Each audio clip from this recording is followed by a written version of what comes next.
The following is an interview with the President of Russia, Vladimir Putin, shot February 6, 2024 at about 7 p.m. in the building behind us, which is, of course, the Kremlin.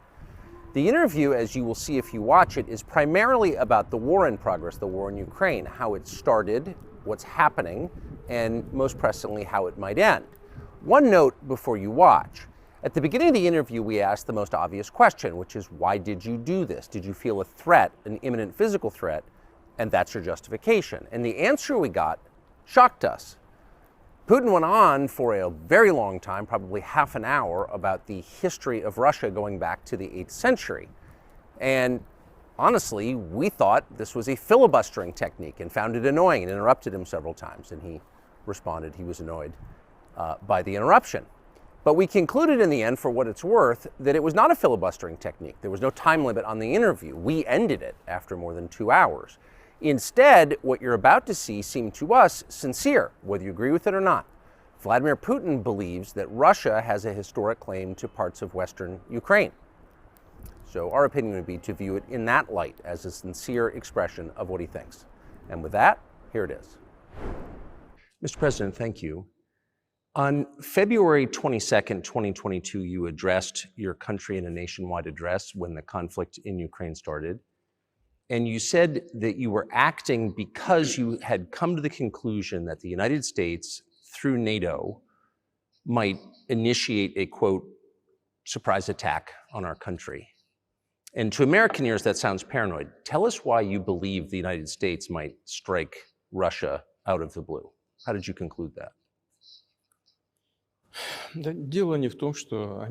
It's not that America, the United States, was going to launch a surprise strike on Russia. I didn't say that. Are we having a talk show or a serious conversation? Here's the quote. Thank you. It's a formidable, serious talk. Because your basic education is in history, as far as I understand. Yes.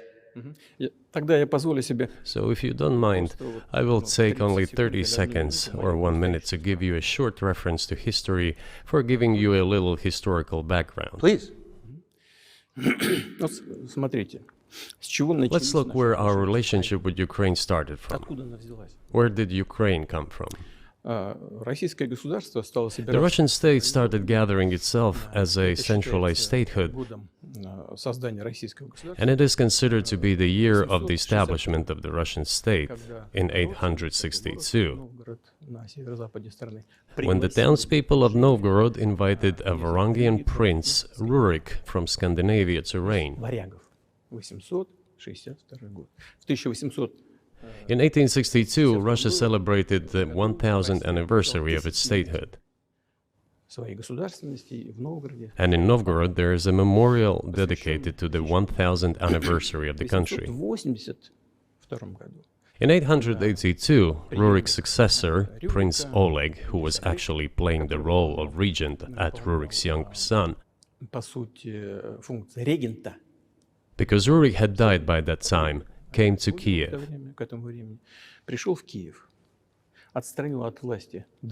He ousted two brothers who apparently had once been members of Rurik's squad. So Russia began to develop with two centers of power, Kiev and Novgorod. The next very significant date in the history of Russia was 988. This was the baptism of Russia, when Prince Vladimir, the great-grandson of Rurik, baptized Russia and adopted Orthodoxy, or Eastern Christianity. From this time, the centralized Russian state began to strengthen. Why?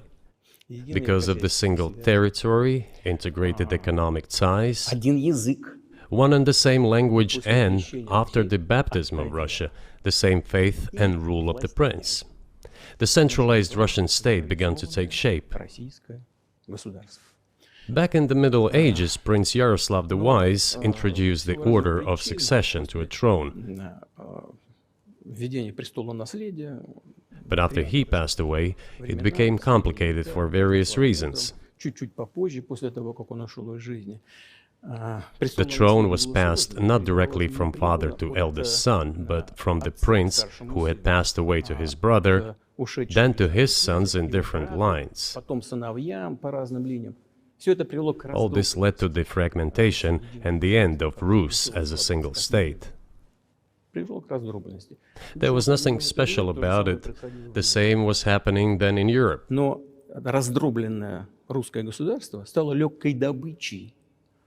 But the fragmented Russian state became an easy prey to the empire created earlier by Genghis Khan. His successors, namely Batu Khan, came to Rus, plundered and ruined nearly all the cities. The southern part, including Kiev, by the way, and some other cities, simply lost independence, while northern cities preserved some of their sovereignty.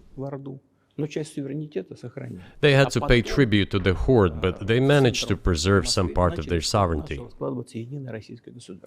And then a unified Russian state began to take shape with its center in Moscow. The southern part of Russian lands, including Kiev, began to gradually gravitate towards another magnet, the center that was emerging in Europe. This was the Grand Duchy of Lithuania. It was even called the Lithuanian-Russian Duchy, because Russians were a significant part of this population. They spoke the old Russian language and were Orthodox. But then there was a unification, the union of the Grand Duchy of Lithuania and the Kingdom of Poland. A few years later, another union was signed, but this time already in the religious sphere. Some of the Orthodox priests became subordinate to the Pope. Thus, these lands became part of the Polish-Lithuanian state.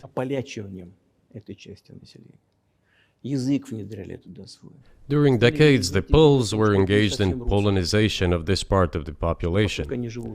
They introduced their language there, tried to entrench the idea that this population was not exactly Russians, that because they lived on the fringe, they were Ukrainians. Originally, the word Ukrainian meant that a person was living on the outskirts of the state, along the fringes, or was engaged in a border patrol service. It didn't mean any particular ethnic group. So the Poles were trying to, in every possible way, to colonize this part of the Russian lands, and actually treated it rather harshly, not to say cruelly. All that led to the fact that this part of the Russian lands began to struggle for their rights. They wrote letters to Warsaw demanding that their rights be observed and people be commissioned here, including to Kiev. I beg your pardon, can you tell us what period? I'm losing track of where in history we are.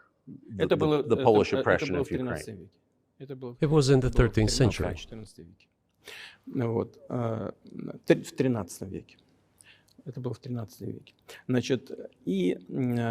Now I will tell you what happened later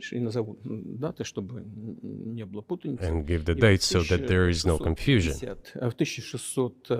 And in 1654, even a bit earlier, the people who were in control of the authority over that part of the Russian lands addressed Warsaw, I repeat, demanding that they send them to rulers of Russian origin and Orthodox faith. When Warsaw did not answer them, and in fact rejected their demands, they turned to Moscow, so that Moscow took them away. So that you don't think that I'm inventing things, I'll give you these documents. Well, it doesn't sound like you're inventing it. I'm not sure why it's relevant to what happened 2 years ago. But still, these are documents from the archives, copies. Here are the letters from Bogdan Khmelnytsky, the man who then controlled the power in this part of the Russian lands that is now called Ukraine. He wrote to Warsaw demanding that their rights be upheld, and after being refused, he began to write letters to Moscow, asking to take them under the strong hand of the Moscow Tsar. There are copies of these documents. I will leave them for your good memory. There is a translation into Russian. You can translate it into English later. Russia would not agree to admit them straight away, assuming that the war with Poland would start. Nevertheless, in 1654, the Pan-Russian Assembly of top clergy and landowners, headed by the Tsar, which was the representative body of the power of the old Russian state, decided to include a part of the old Russian lands into Moscow Kingdom. As expected, the war with Poland began. It lasted 13 years, and then in 1654, a truce was concluded. And 32 years later, I think, a peace treaty with Poland, which they called Eternal Peace, was signed. And these lands, the whole left bank of Dnieper, including Kiev, went to Russia. And the whole right bank of Dnieper remained in Poland. Under the rule of Catherine the Great, Russia reclaimed all of its historical lands, including in the south and west. This all lasted until the revolution. Before World War I, Austrian General Staff relied on the ideas of Ukrainianization and started actively promoting the ideas of Ukraine and the Ukrainianization.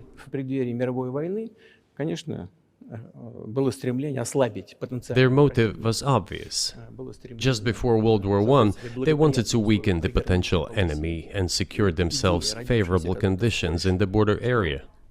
So the idea which had emerged in Poland that people residing in that territory were allegedly not really Russians, but rather belonged to a special ethnic group, Ukrainians, started being propagated by the Austrian General Staff.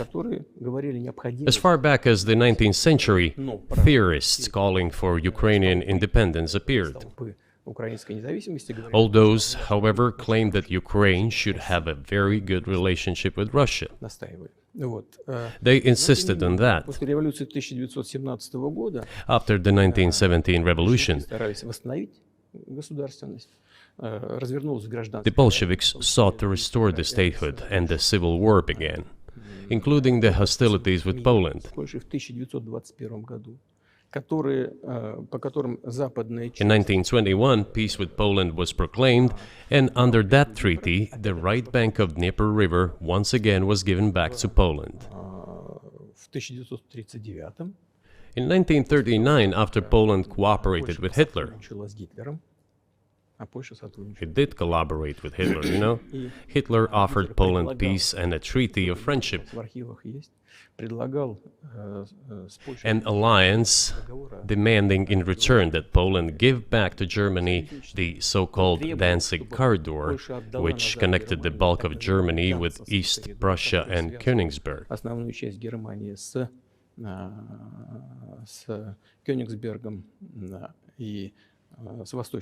After World War I, this territory was transferred to Poland, and instead of Danzig, a city of Gdansk emerged. Hitler asked them to give it amicably, but they refused. Of course. Still, they collaborated with Hitler and engaged together in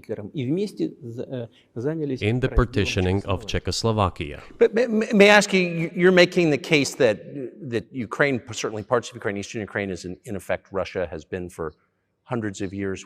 Why wouldn't you just take it when you became president 24 years ago? You have nuclear weapons, they don't. If it's actually your land, why did you wait so long? Sure. I'll tell you.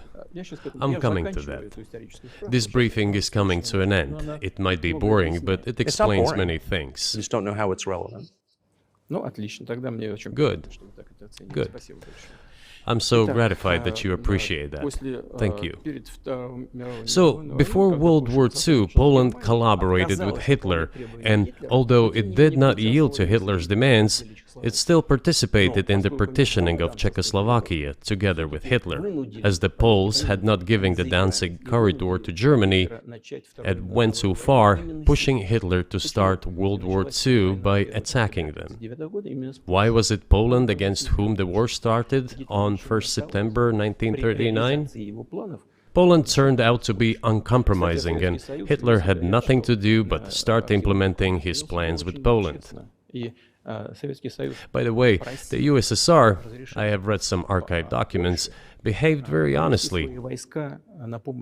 It asked Poland's permission to transit its troops through the Polish territory to help Czechoslovakia.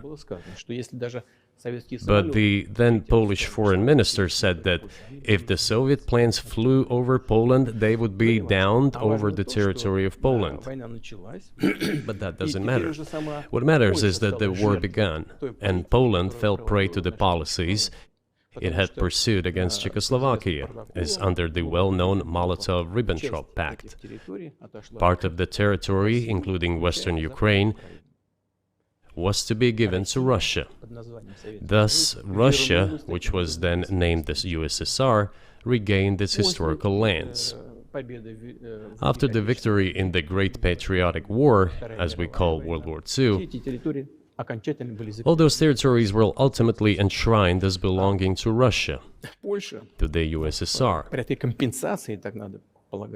As for Poland, it received, apparently in compensation, the lands which had originally been German.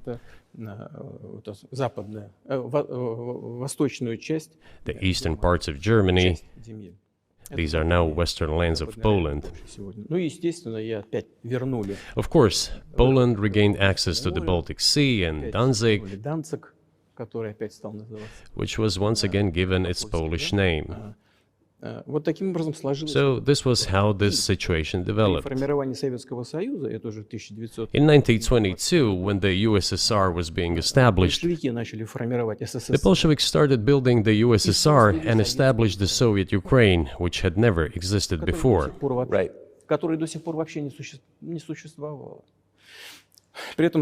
Stalin insisted that those republics be included in the USSR as autonomous entities. For some inexplicable reason, Lenin, the founder of the Soviet state, insisted that they be entitled to withdraw from the USSR. And again, for some unknown reasons, he transferred to that newly established Soviet Republic of Ukraine some of the lands together with people living there, even though those lands had never been called Ukraine, and yet they were made part of that Soviet Republic of Ukraine. Those lands included the Black Sea region, which was received under Catherine the Great, and which had no historical connection with Ukraine whatsoever. Even if we go as far back as 1654, when these lands returned to Russian Empire, that territory was the size of 3 to 4 regions of modern Ukraine, with no Black Sea region. That was completely out of the question. In 1654. Exactly. You obviously have encyclopedic knowledge of this region, but why didn't you make this case for the first 22 years as president that Ukraine wasn't a real country?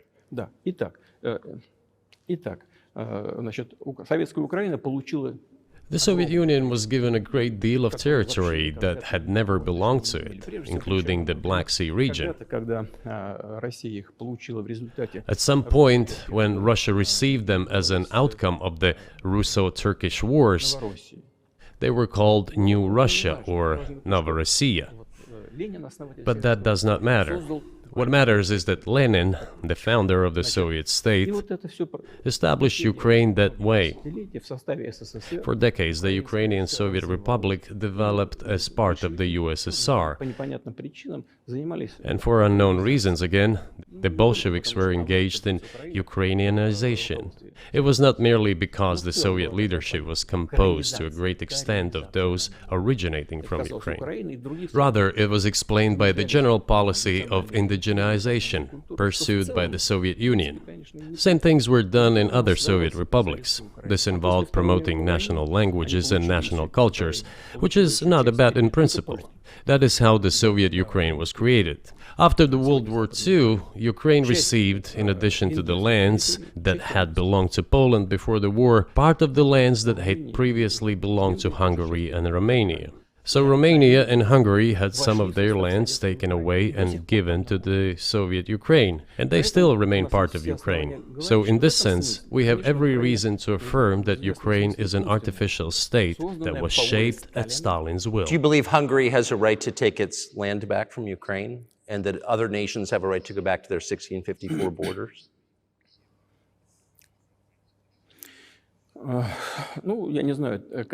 I'm not sure whether they should go back to the 1654 borders. But given Stalin's time, so-called Stalin's regime, which as many claim saw numerous violations of human rights and violations of the rights of other states,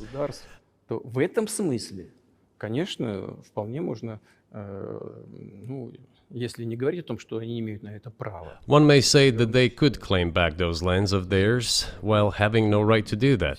It is at least understandable. Have you told Viktor Orban that he can have part of Ukraine?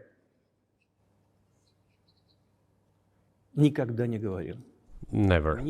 I have never told him, not a single time. We have not even had any conversation on that, but I actually know for sure that Hungarians who live there wanted to get back to their historical land. Moreover, I would like to share a very interesting story with you. I digress, it's a personal one. Somewhere in the early 80s, I went on a road trip in a car from then Leningrad across the Soviet Union through Kiev. Made a stop in Kiev and then went to western Ukraine. I went to the town of Beregovoye, and all the names of towns and villages there were in Russian and in a language I did not understand, in Hungarian. In Russian and in Hungarian. Not in Ukrainian, in Russian and in Hungarian. I was driving through some kind of village and there were men sitting next to the houses and they were wearing black three-piece suits and black cylinder hats. I asked, are they some kind of entertainers? I was told, no, they were not entertainers, they're Hungarians. I said, what are they doing here? What do you mean? This is their land, they live here. This was during the Soviet time in the 1980s. They preserved the Hungarian language, Hungarian names, and all their national costumes. They are Hungarians and they feel themselves to be Hungarians. And of course, when now there is an infringement... Well, that is... And there's a lot of that, though. I think many nations are upset about Transylvania as well, as you obviously know. But many nations feel frustrated by the redrawn borders of the wars of the 20th century. And wars going back 1,000 years, the ones that you mentioned. But the fact is that you didn't make this case in public until 2 years ago, February. And in the case that you made, which I read today, you explain at great length that you felt a physical threat from the West in NATO, including potentially a nuclear threat. And that's what got you to move. Is that a fair characterization of what you said?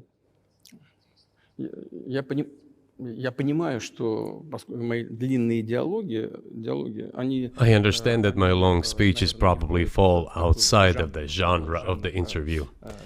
That is why I asked you at the beginning, are we going to have a serious talk or a show?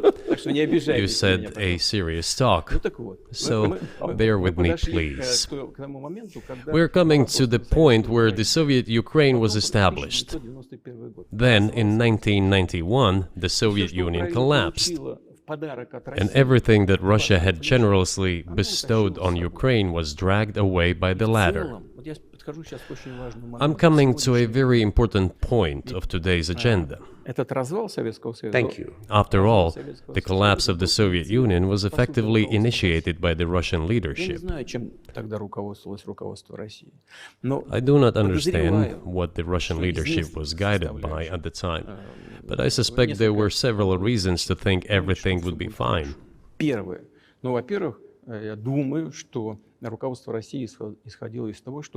First, I think that then Russian leadership believed that the fundamentals of the relationship between Russia and Ukraine were, in fact, a common language. More than 90% of the population there spoke Russian. Family ties. Every third person there had some kind of family or friendship ties. Common culture, common history, Finally, common faith, coexistence with a single state for centuries, and deeply interconnected economies. All of these were so fundamental. All these elements together make our good relationships inevitable. The second point is a very important one. I want you, as an American citizen, and your viewers to hear about this as well. The former Russian leadership assumed that the Soviet Union had ceased to exist, and therefore there were no longer any ideological dividing lines. Russia even agreed voluntarily and proactively to the collapse of the Soviet Union, and believed that this would be understood by the so-called civilized West as an invitation for cooperation and association. That is what Russia was expecting, both from the United States and the so-called collective West as a whole. There were smart people, including in Germany, Egon Bahr, a major politician of the Social Democratic Party, who insisted in his personal conversations with the Soviet leadership on the brink of the collapse of the Soviet Union that a new security system should be established in Europe. Help should be given to unify Germany, but a new system should be also established to include the United States, Canada, Russia, and other Central European countries. Yes. But NATO needs not to expand. That's what he said. If NATO expands, everything would be just the same as during the Cold War, only closer to Russia's borders. That's all. He was a wise old man, but no one listened to him. In fact, he got angry once. If, he said, you don't listen to me, I'm never setting my foot in Moscow once again. Everything happened just as he had said. Well, of course, it did come true, and you've mentioned this many times. I think it's a fair point, and many in America thought that relations between Russia and the United States would be fine with the collapse of the Soviet Union and the end of the Cold War, that the opposite happened. But you've never explained why you think that happened, except to say that the West fears a strong Russia, but we have a strong China the West does not seem very afraid of. What about Russia, do you think, convinced policymakers they had to take it down? The West is afraid of strong China more than it fears a strong Russia, because Russia has 150 million people and China has 1.5 billion population, and its economy is growing by leaps and bounds, or 5% a year. It used to be even more. But that's enough for China. As Bismarck once put it, potentials are the most important. China's potential is enormous. It is the biggest economy in the world today in terms of purchasing power parity and the size of the economy. It has already overtaken the United States quite a long time ago, and it is growing at a rapid clip. Let's not talk about who is afraid of whom. Let's not reason in such terms. And let's get into the fact that after 1991, when Russia expected that it would be welcomed into the brotherly family of civilized nations, nothing like this happened. You tricked us. I don't mean you personally when I say you. Of course, I'm talking about the United States. The promise was that NATO would not expand eastward, but it happened 5 times. There were 5 waves of expansion. We tolerated all that. We were trying to persuade them. We were saying, please don't. We are as bourgeois now as you are. We are market economy and there is no communist party power. Let's negotiate. Moreover, I have also said this publicly before. There was a moment when a certain rift started growing between us. Before that, Yeltsin came to the United States. Remember, he spoke in Congress and said the good words, God bless America. Everything he said were signals. Let us in. Remember the developments in Yugoslavia before the Yeltsin was lavished with praise? As soon as the developments in Yugoslavia started, he raised his voice in support of Serbs, and we couldn't but raise our voices for Serbs in their defense. I understand that there were complex processes underway there, I do, but Russia could not help raising its voice in support of Serbs, because Serbs are also a special and close to us nation, with Orthodox culture and so on. It's a nation that has suffered so much for generations. Well, regardless, what is important is that Yeltsin expressed his support. What did the United States do? In violation of international law and the UN Charter, it started bombing Belgrade. It was the United States that let the genie out of the bottle. Moreover, when Russia protested and expressed its resentment, what was said? The UN Charter and international law have become obsolete. Now everyone invokes international law, but at that time they started saying that everything was outdated. Everything had to be changed. Indeed, some things need to be changed, as the balance of power has changed. It's true, but not in this manner. Yeltsin was immediately dragged through the mud, accused of alcoholism, of understanding nothing, of knowing nothing. He understood everything, I assure you. Well, I became president in 2000. I thought, okay, the Yugoslav issue is over, but we should try to restore relations. Let's reopen the door that Russia had tried to go through. And moreover, I said it publicly, I can reiterate. At a meeting here in the Kremlin with the outgoing President Bill Clinton, right here in the next room, I said to him, I asked him, Bill, do you think if Russia asked to join NATO, do you think it would happen? Suddenly he said, you know, it's interesting. I think so. But in the evening, when we met for dinner, he said, you know, I've talked to my team. No, it's not possible now. You can ask him. I think he will watch our interview. He'll confirm it. I wouldn't have said anything like that if it hadn't happened. Okay. Were you sincere? It's impossible now.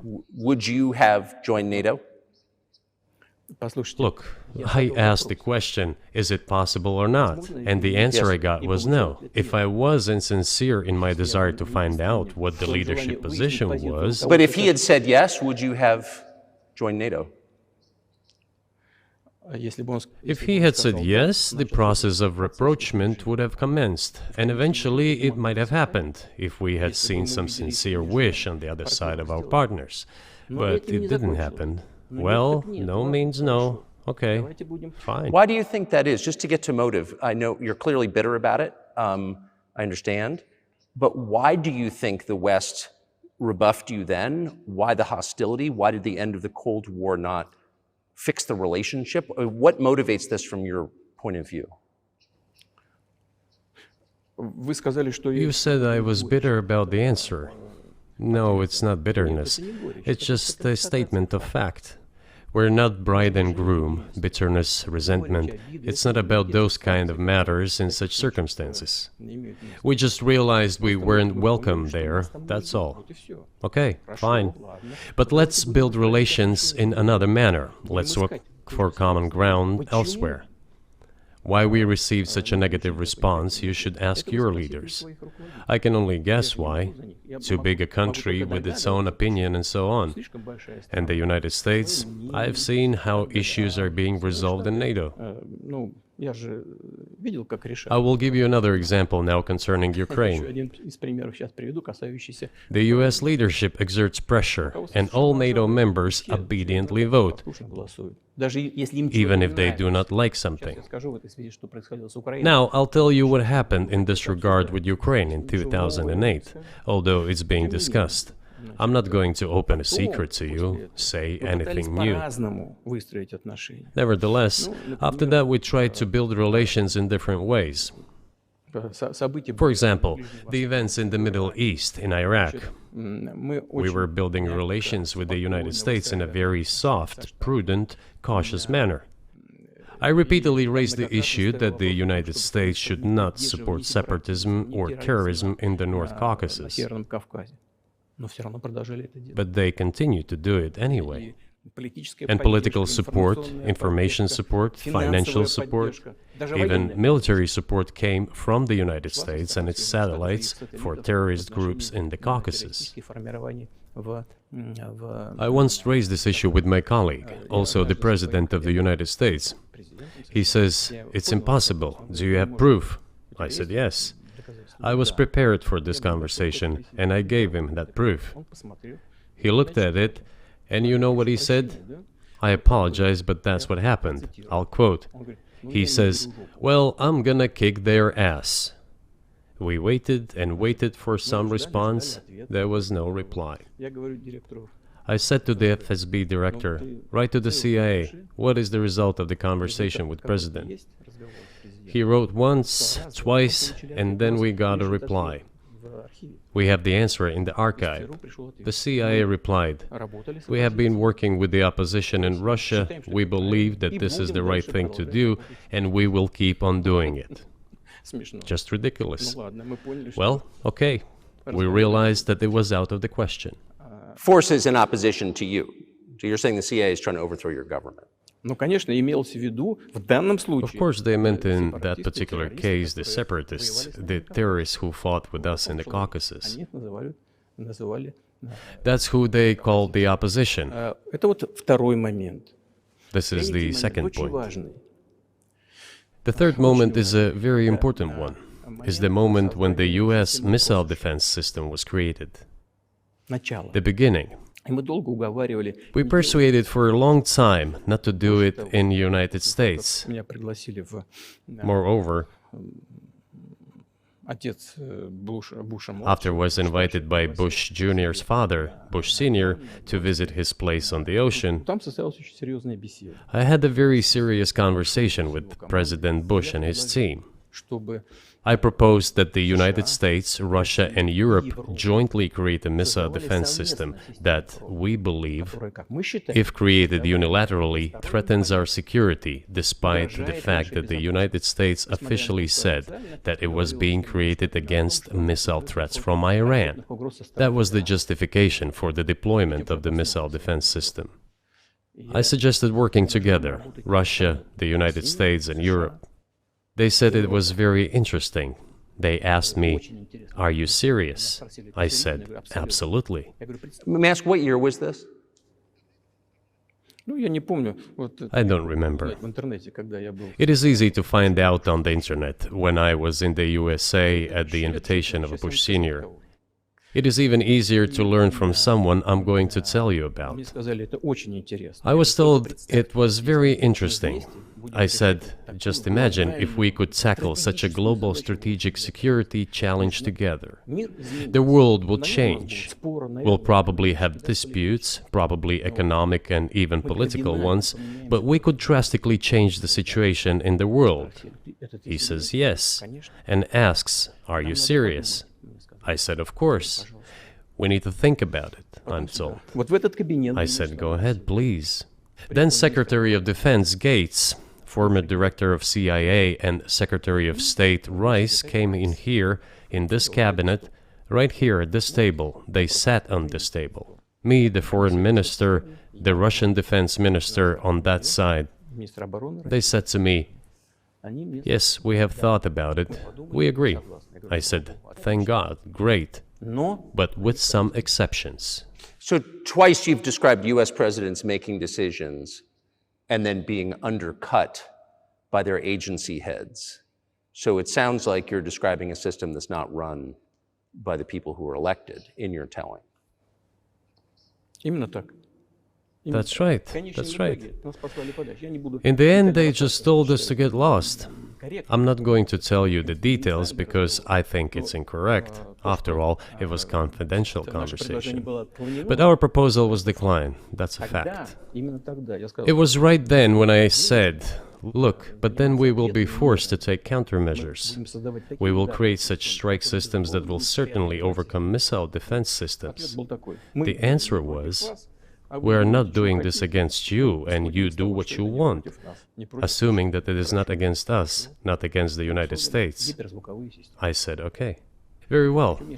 That's the way it went. And we created hypersonic systems with intercontinental range, and we continue to develop them. We are now ahead of everyone, the United States and the other countries, in terms of the development of hypersonic strike systems, and we are improving them every day. But it wasn't us. We proposed to go the other way, and we were pushed back. Now, about NATO's expansion to the east. Well, we were promised no NATO to the east, not an inch to the east, as we were told. And then what? They said, well, it's not enshrined on paper, so we'll expand. So there were 5 waves of expansion, the Baltic states, the whole of Eastern Europe, and so on. And now I come to the main thing. They have come to the Ukraine, ultimately.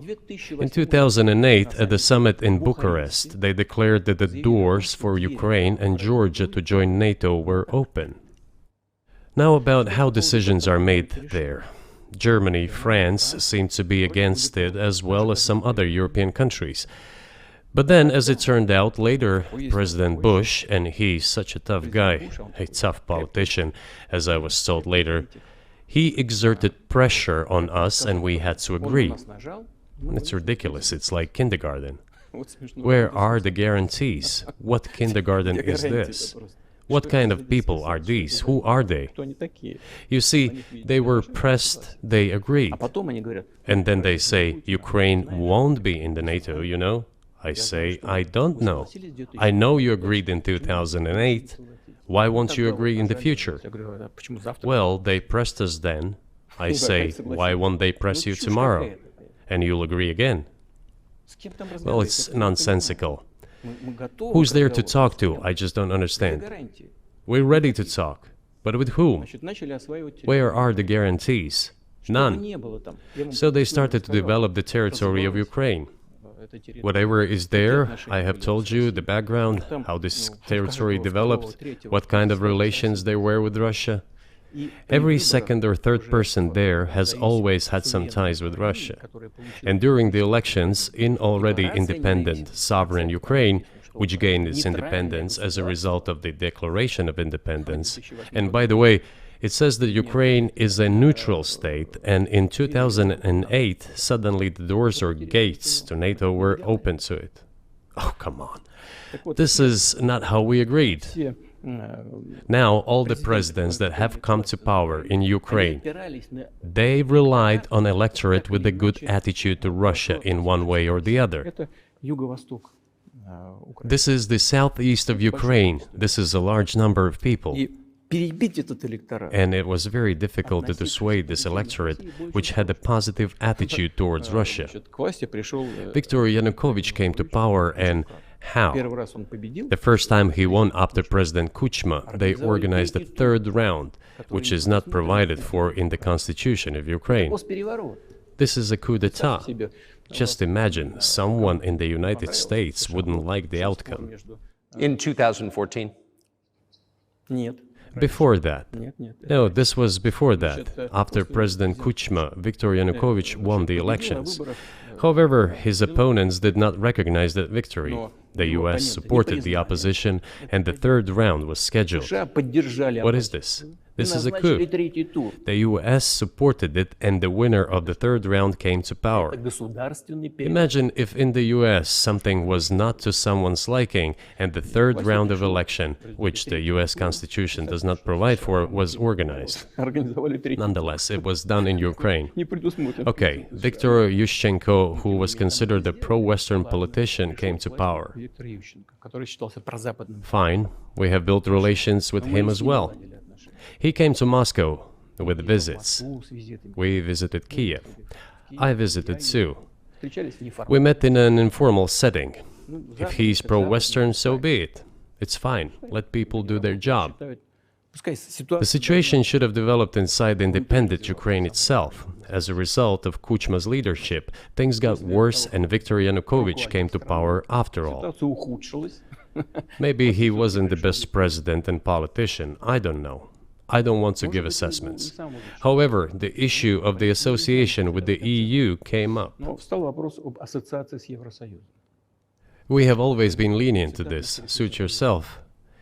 But when we read through the Treaty of Association, it turned out to be a problem for us, since we had a free trade zone and open customs borders with Ukraine, which under this association had to open its borders for Europe, which would have led to flooding of our market. We said, no, this is not going to work. We shall close our borders with Ukraine then. The customs borders, that is. Yanukovych started to calculate how much Ukraine was going to gain, how much to lose, and said to his European partners, I need more time to think before signing. The moment he said that, the opposition began to take destructive steps which were supported by the West. It all came down to Maidan and a coup in Ukraine. So he did more trade with Russia than with the EU. Ukraine did. Of course. It's not even the matter of trade volume, although for the most part it is. It is the matter of cooperation ties, which the entire Ukrainian economy was based on. The cooperation ties between the enterprises were very close since the times of the Soviet Union. One enterprise there used to produce components to be assembled both in Russia and Ukraine, and vice versa. They used to be very close ties. A coup d'etat was committed, although I shall not delve into details now, as I find doing it inappropriate, the US told us. Calm Yanukovych down, and we will calm the opposition. Let the situation unfold in the scenario of a political settlement. We said, all right, agreed, let's do it this way. As the Americans requested, Yanukovych did use neither the armed forces nor the police, yet the armed opposition committed a coup in Kiev. What is that supposed to mean? Who do you think you are? I wanted to ask the then US leadership. With the backing of whom? With the backing of CIA, of course. The organization you wanted to join back in the day, as I understand. We should thank God they didn't let you in. Although, it is a serious organization. I understand. My former vis-a-vis in the sense that I served in the first main directorate, Soviet Union's intelligence service. They have always been our opponents. A job is a job. Technically, they did everything right. They achieved their goal of changing the government. However, from political standpoint, it was a colossal mistake. Surely it was political leadership's miscalculation. They should have seen what it would evolve into. So, in 2008, the doors of NATO were opened for Ukraine. In 2014, there was a coup. They started persecuting those who did not accept the coup, and it was indeed a coup. They created a threat to Crimea, which we had to take under our protection. They launched a war in Donbass in 2014 with the use of aircraft and artillery against civilians. This is when it all started. There is a video of aircraft attacking Donetsk from above. They launched a large-scale military operation, then another one. When they failed, they started to prepare the next one. All this against the background of military development of this territory and opening of NATO's doors. How could we not express concern over what was happening? From our side, this would have been a culpable negligence. That's what it would have been. It's just that the US political leadership pushed us to the line we could not cross, because doing so could have ruined Russia itself. Besides, we could not leave our brothers in faith, in fact, a part of Russian people, in the face of this war machine. But that was 8 years before the current conflict started. So what was the trigger for you? What was the moment where you decided you had to do this?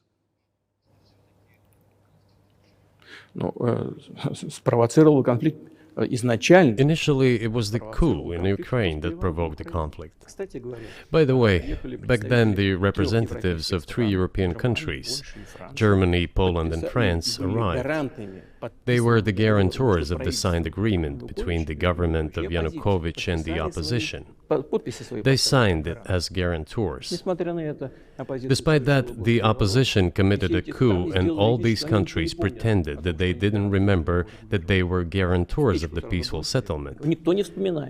They just threw it in the stove right away, and nobody recalls that.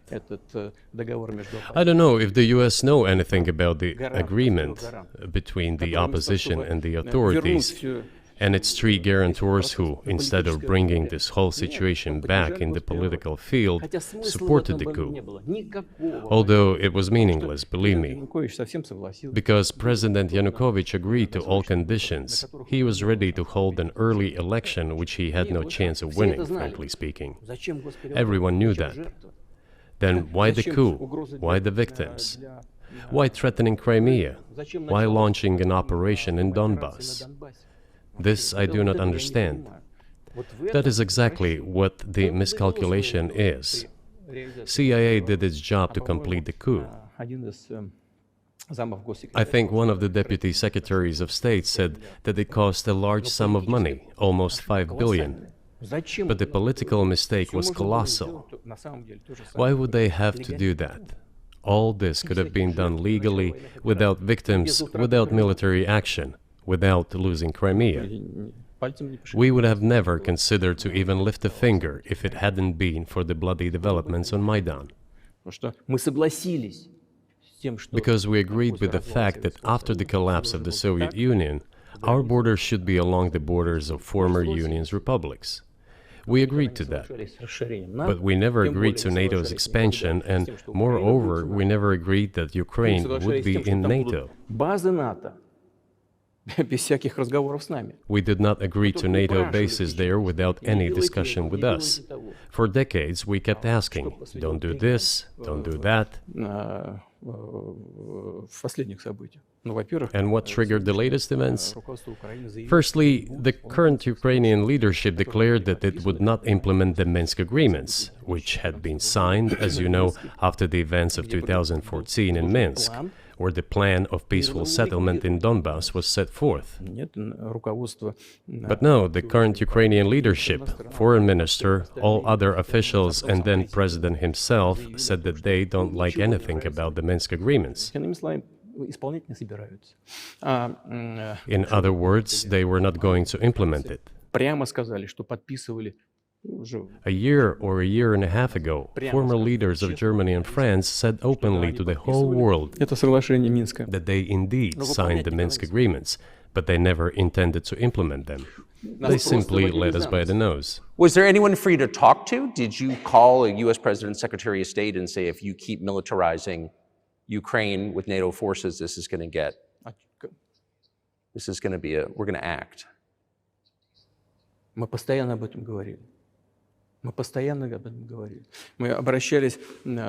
We talked about this all the time. We addressed the United States and European countries' leadership to stop these developments immediately, to implement the Minsk agreements. Frankly speaking, I didn't know how we were going to do this, but I was ready to implement them. These agreements were complicated for Ukraine. They included lots of elements of those Donbass territories' independence. That's true. However, I was absolutely confident, and I'm saying this to you now. I honestly believe that if we managed to convince the residents of Donbass, and we had to work hard to convince them to return to the Ukrainian statehood, then gradually the wounds would start to heal. When this part of territory reintegrated itself into common social environment, when the pensions and social benefits were paid again, all the pieces would gradually fall into place. No, nobody wanted that. Everybody wanted to resolve the issue by military force only. But we could not let that happen. And the situation got to the point when the Ukrainian side announced, no, we will not do anything. They also started preparing for military action. It was they who started the war in 2014. Our goal is to stop this war. And we did not start this war in 2022. This is an attempt to stop it. Do you think you've stopped it now? I mean, have you achieved your aims? No, we haven't achieved our aims yet, because one of them is denazification. This means the prohibition of all kinds of neo-Nazi movements. This is one of the problems that we discussed during the negotiation process, which ended in Istanbul early this year.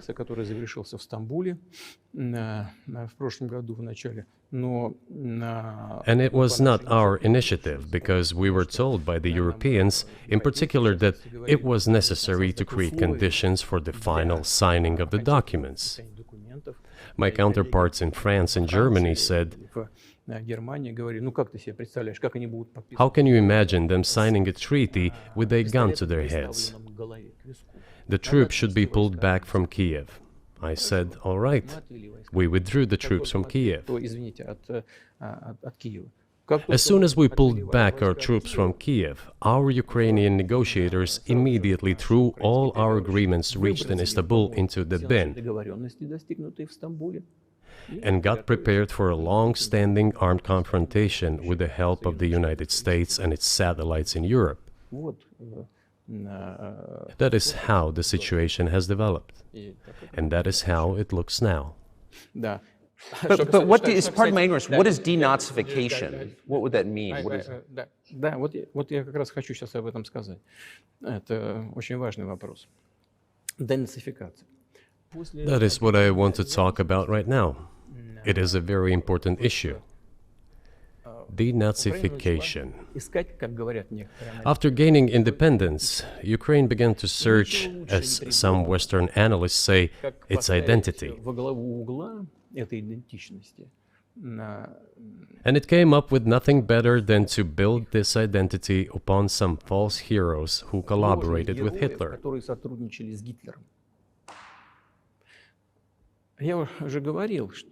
I have already said that in the early 19th century, when the theorists of independence and sovereignty of Ukraine appeared, they assumed that an independent Ukraine should have very good relations with Russia. But due to the historical development, those territories were part of the Polish-Lithuanian Commonwealth. Poland, where Ukrainians were persecuted and treated quite brutally, as well as were subject to cruel behavior. There were also attempts to destroy their identity. All this remained in the memory of the people. When World War II broke out, part of this extremely nationalist elite collaborated with Hitler, believing that he would bring them freedom. The German troops, even the SS troops, made Hitler's collaborators do the dirtiest work of exterminating the Polish and Jewish population. Hence this brutal massacre of the Polish and Jewish population, as well as the Russian population too.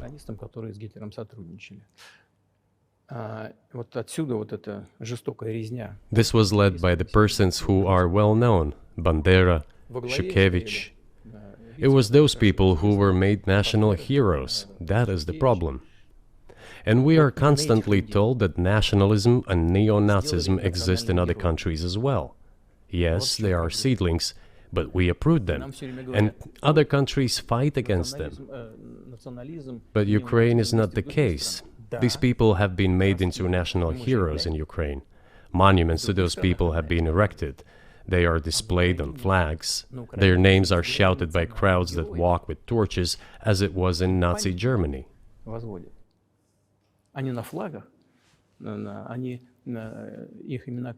These were people who exterminated Poles, Jews, and Russians. It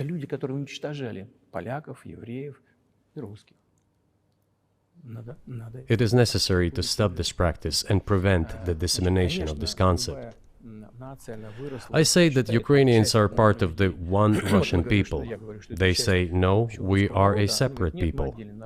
Okay, fine. If they consider themselves a separate people, they have the right to do so, but not on the basis of Nazism, the Nazi ideology. Would you be satisfied with the territory that you have now? Нет, закончим. Вы же задали вопрос по неонацизму. денацификации. I will finish answering the question.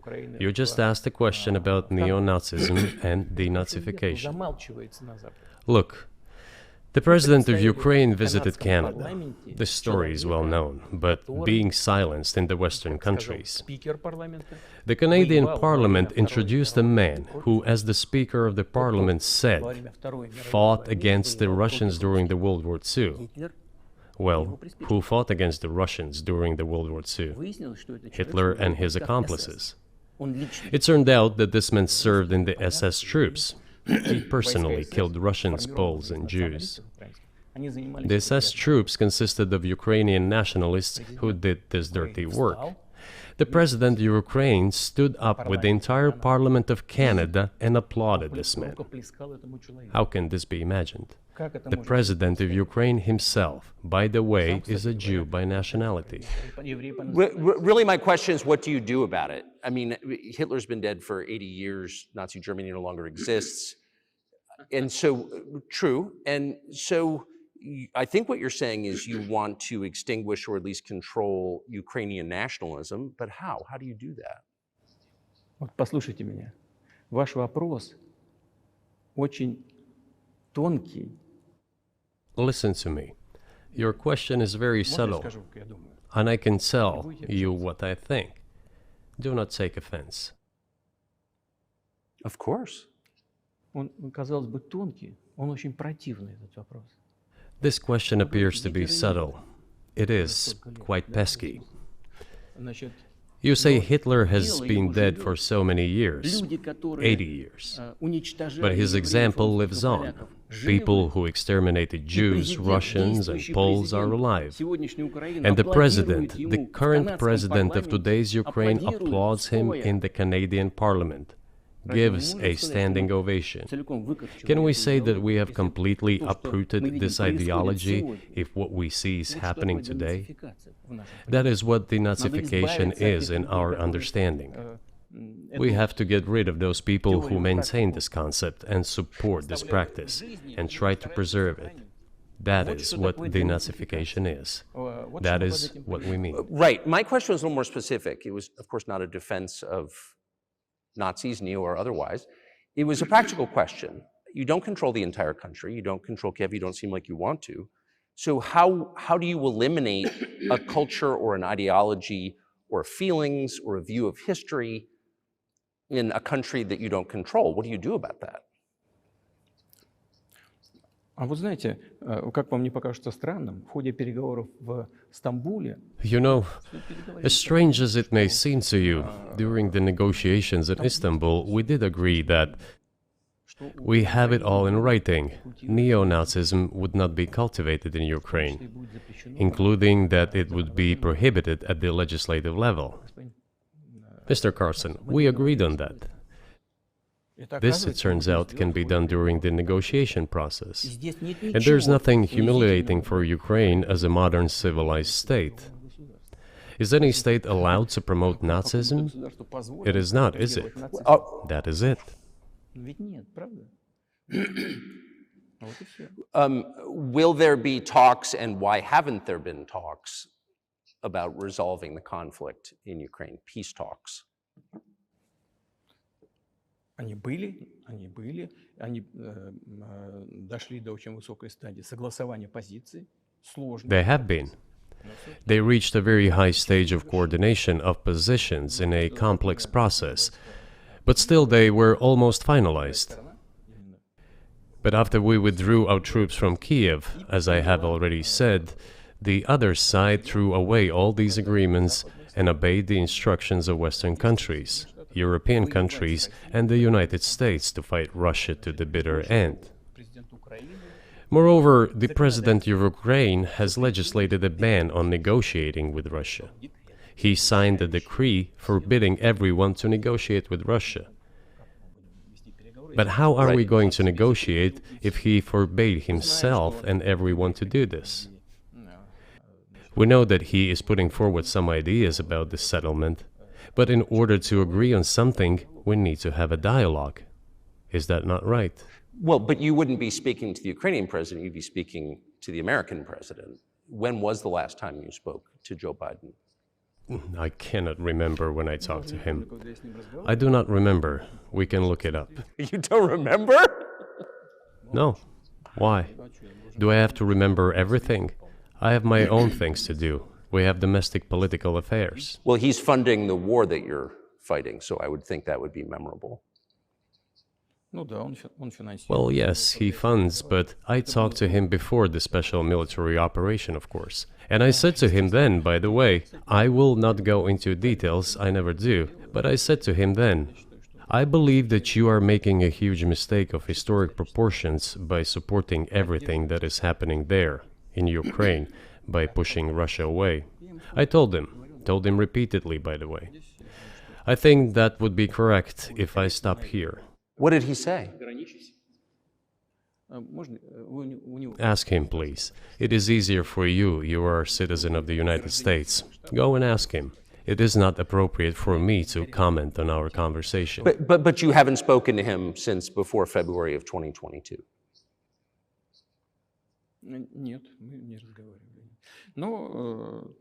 No, we haven't spoken. Certain contacts are being maintained, though. Speaking of which, do you remember what I told you about my proposal to work together on a missile defense system? Yes. You can ask all of them. All of them are safe and sound, thank God. The former president, Condoleezza, is safe and sound, and I think Mr. Gates and the current director of the intelligence agency, Mr. Burns, the then ambassador to Russia, in my opinion, are very successful ambassador. They were all witnesses to these conversations. Ask them. Same here. If you are interested in what Mr. President Biden responded to me, ask him. At any rate, I talked to him about it. I'm definitely interested, but from the outside, it seems like this could devolve or evolve into something that brings the entire world into conflict and could initiate a nuclear launch. And so why don't you just call Biden and say, let's work this out?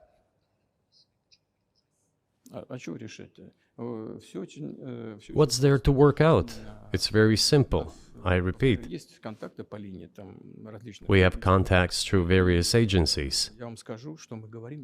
I will tell you what we are saying on this matter and what we are conveying to the US leadership. If you really want to stop fighting, you need to stop supplying weapons. It will be over within a few weeks. That's it. And then we can agree on some terms. Before you do that, stop. What's easier? Why would I call him? What should I talk to him about? Or beg him for what? And what messages do you get back? You're going to deliver such and such weapons to Ukraine? Oh, I'm afraid, please don't. What is there to talk about? Do you think NATO is worried about this becoming a global war or a nuclear conflict? At least that's what they're talking about. And they're trying to intimidate their own population with an imaginary Russian threat. This is an obvious fact. And thinking people, not Philistines, but thinking people, analysts, those who are engaged in real politics, just smart people, understand perfectly well that this is a fake. They're trying to fuel the Russian threat. The threat I think you're referring to is a Russian invasion of Poland, Latvia, expansionist behavior. Can you imagine a scenario where you sent Russian troops to Poland?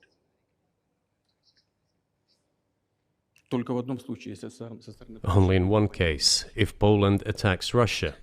Why? Because we have no interest in Poland, Latvia, or anywhere else. Why would we do that? We simply don't have any interest. It's just threat-mongering. Well, the argument, I know you know this, is that, well, he invaded Ukraine, he has territorial aims across the continent, and you're saying unequivocally you don't.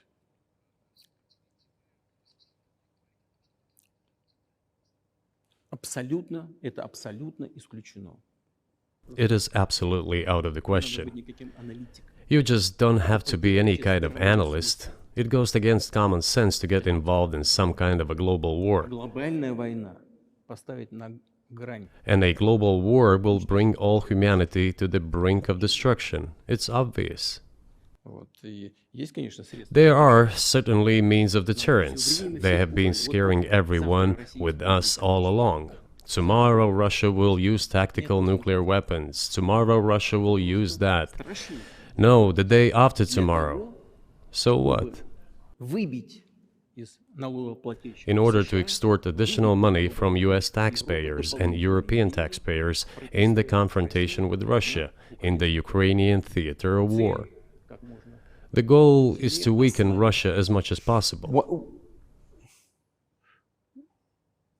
One of our senior United States senators from the state of New York, Chuck Schumer, said yesterday, I believe, that we have to continue to fund the Ukrainian effort, or U.S. soldiers, citizens could wind up fighting there. How do you assess that?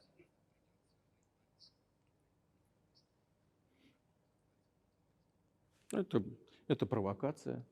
This is a provocation, and a cheap provocation at that.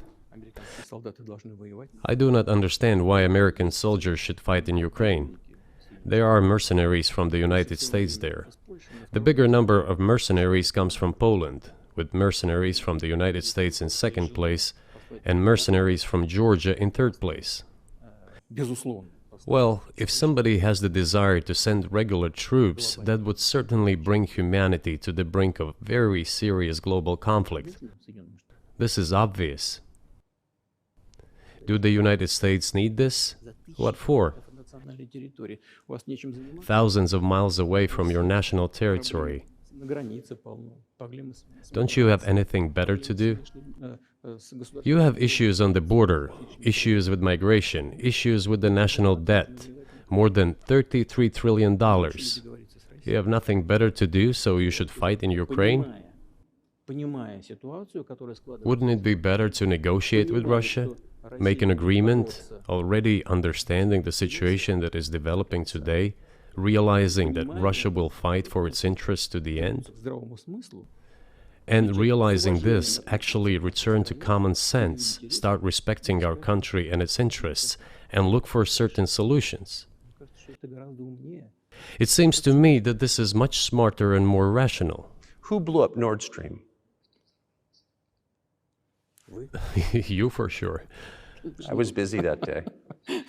Nate, do you have I did not blow up То есть Nord у вас- Stream. У Thank вас- you, though. У вас лично, может быть, есть алиби. У вас лично. You personally may have an alibi, but the CIA has no such alibi.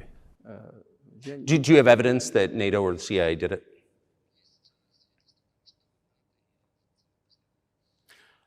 Вы знаете, я не You know, I won't get into details, but people always say in such cases, look for someone who is interested. But in this case, we should not only look for someone who is interested, but also for someone who has capabilities. Because there may be many people interested, but not all of them are capable of sinking to the bottom of the Baltic Sea and carrying out this explosion. These two components should be connected. Who is interested and who is capable of doing it? But I'm confused. I mean, that's the biggest act of industrial terrorism ever, and it's the largest emission of CO2 in history. Okay, so if you had evidence, and presumably given your security services, your intel services, you would, that NATO, the US, CIA, the West, did this, why wouldn't you present it and win a propaganda victory? В войне пропаганды очень сложно. In the war of propaganda, it is very difficult to defeat the United States, because the United States controls all the world's media and many European media. Европейских The ultimate beneficiary of the biggest European media are American financial institutions. Don't you know that? So it is possible to get involved in this work, but it is cost prohibitive, so to speak. Мы можем We can simply shine the spotlight on our sources of information, and we will not achieve results. планировать так ясно, что It is clear to the whole world what happened, and even American analysts talk about it directly. It's true. Yes, but here's a question you may be able to answer. You worked in Germany, famously. The Germans clearly know that their NATO partner did this, and it damaged their economy greatly. It may never recover. Why are they being silent about it? That's very confusing to me. Why wouldn't the Germans say something about it? Ну, меня это тоже удивляет. This also confuses me. But today's German leadership is guided by the interests of the collective West rather than its national interests. Otherwise, it is difficult to explain the logic of their action or inaction. After all, it is not only about Nord Stream 1, which was blown up, and the Nord Stream 2 was damaged. But one pipe is safe and sound, and gas can be supplied to Europe through it. But Germany does not open it. We are ready, please. There's another route through Poland, called Yamal Europe, which also allows for large flow. Poland has closed it, but Poland packs from the German hand. It receives money from the pan-European funds, and Germany is the main donor to these pan-European funds. Germany feeds Poland to a certain extent, and they close their route to Germany. Why? I don't understand. Ukraine, to which the Germans supply weapons and give money. Germany is the second sponsor of the United States in terms of financial aid to Ukraine. There are two gas routes through Ukraine. They simply closed one route, the Ukrainians. Open the second route and please get gas from Russia. They do not open it. Why don't the Germans say, look guys, we give you money and weapons, open up the valve, please, let the gas from Russia pass through for us. We're buying liquefied gas at exorbitant prices in Europe, which brings the level of our competitiveness and economy in general down to zero. Do you want us to give you money? Let us have the decent existence. Make money for our economy, because this is where the money we give you comes from. They refuse to do so. Why? Ask them. That is what is like in their heads. Those are highly incompetent people. Well, maybe the world is breaking into two hemispheres, one with cheap energy, the other without. And I want to ask you that. If we're now a multipolar world, obviously we are, can you describe the blocks of alliances? Who is in each side, do you think? Listen, you have said that the world is breaking into two hemispheres. A human brain is divided into two hemispheres. One is responsible for one type of activities, the other one is more about creativity and so on. But it is still one and the same head. The world should be a single whole. Security should be shared rather than meant for the golden billion. That is the only scenario where the world could be stable, sustainable, and predictable. Until then, while the head is split in two parts, it is an illness, a serious adverse condition. It is a period of severe disease that the world is going through now. But I think that, thanks to honest journalism, this work is akin to work of the doctors. This could somehow be remedied. Well, let's just give one example, the US dollar, which has kind of united the world in a lot of ways, maybe not to your advantage, but certainly to ours. Is that going away as the reserve currency, the universally accepted currency? How have sanctions, do you think, changed the dollar's place in the world?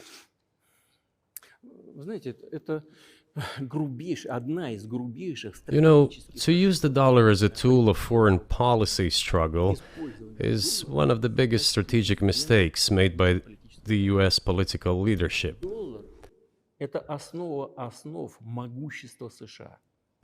The dollar is the cornerstone of the United States power. I think everyone understands very well that no matter how many dollars are printed, they are quickly dispersed all over the world.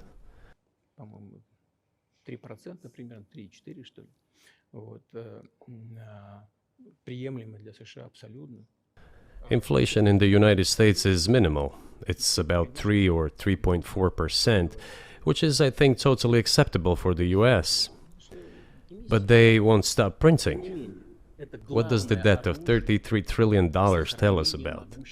It is about the emission. инструмента политической борьбы. Nevertheless, it is the main weapon used by the United States to preserve its power across the world.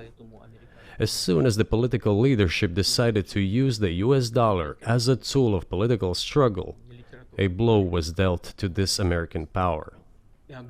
I would not like to use any strong language, but it is a stupid thing to do and a grave mistake. Сокращаются запасы доллара сейчас.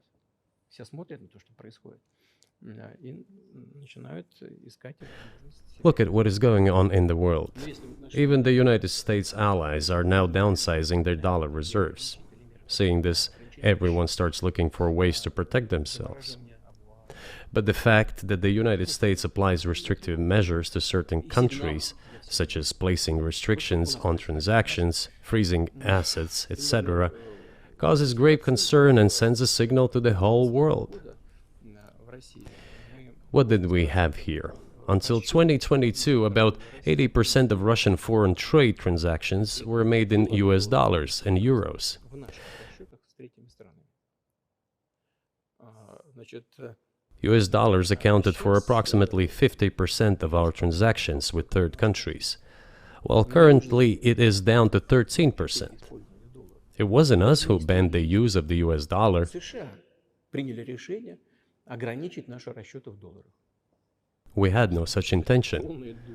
It was decision of the United States to restrict our transactions in US dollars.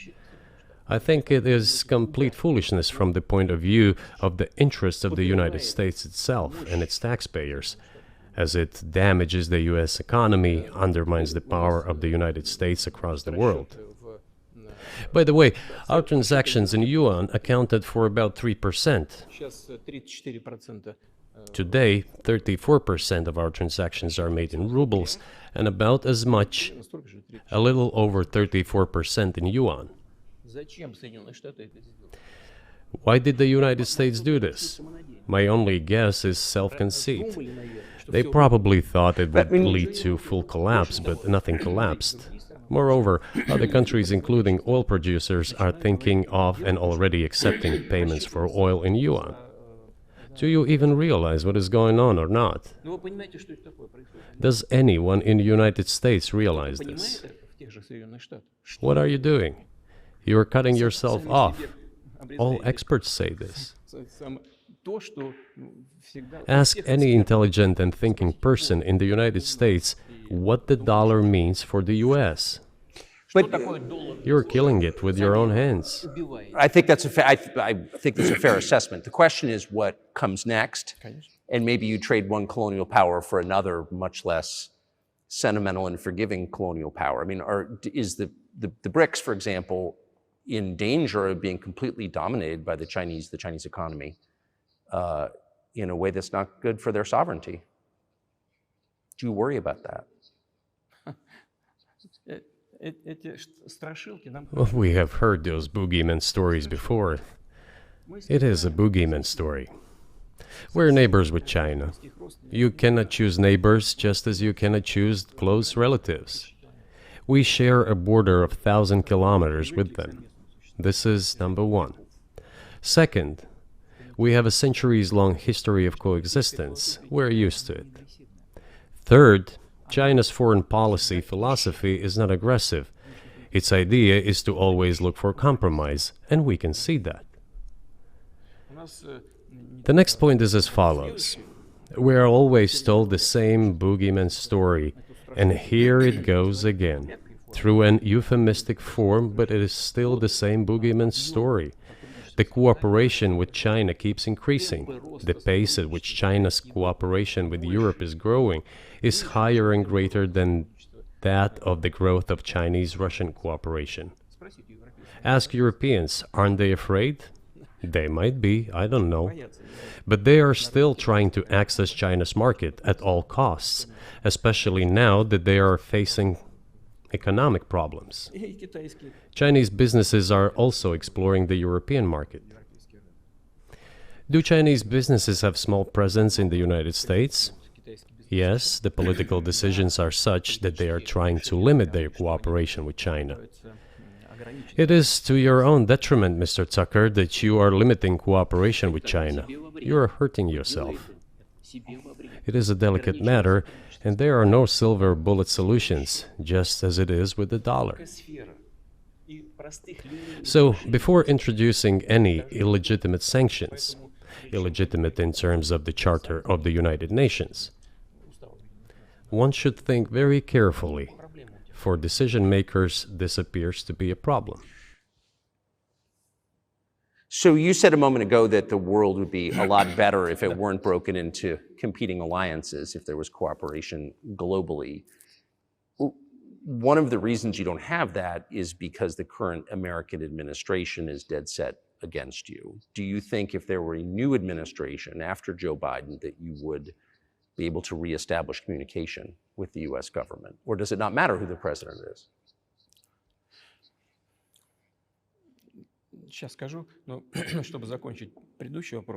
I will tell you, but let me finish the previous thought.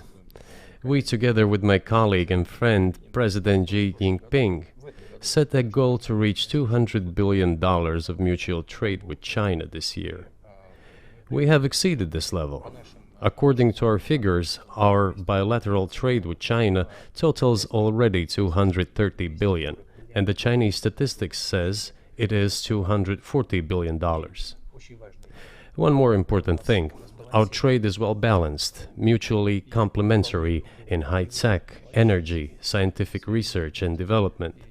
It is very balanced. As for BRICS, where Russia took over the presidency this year, the BRICS countries are, by and large, developing very rapidly. Look, if memory serves me right, back in 1992, the share of the G7 countries in the world economy amounted to 47%, whereas in 2022 it was down to, I think, a little over 30%. The BRICS countries accounted for only 16% in 1992, but now their share is greater than that of the G7. It has nothing to do with the events in Ukraine. This is due to the trends of global development and world economy, as I mentioned just now. And this is inevitable. This will keep happening. It is like the rise of the sun. You cannot prevent the sun from rising. You have to adapt to it. How do the United States adapt? With the help of force, sanctions, pressure, bombings, and use of armed forces. This is about self-conceit.